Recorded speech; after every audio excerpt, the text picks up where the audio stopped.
Master word list, card number 137। Mauve, इसका मतलब होता है हल्का अर्गवानी रंग। व्यूअर्स, अगर आप पहली मरतबा ये वीडियो देख लें तो ये नोट जरूर पढ़ लें, क्योंकि ये आपके लिए इंपॉर्टेंट साबित हो सकता है। नेक्स्ट वर्ड है मीगर, इसका मतलब होता है दुबला पतला और लागर। ये टाइपिंग मिस्टेक है, ये लगूर नहीं है, लागर है, इसको ठीक कर लें। नाकाफी, नामुनासिब। एलिविएट, कम करना, घटाना। एम्बिगुअस, मुबहम और मशकूक, जुमानी।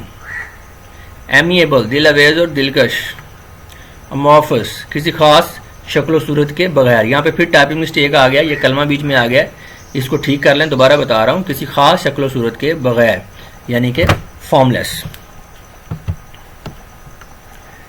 एंकर, मजबूती से बांधना या गढ़ना, लंगर अंदाज होना। एनोमेलस, बेतरतीब, अनोखी, यानी कि abnormal, irregular, deviating from what is standard, normal और एक्सपेक्टेड। एंटीसेप्टिक, जरासीम कुश।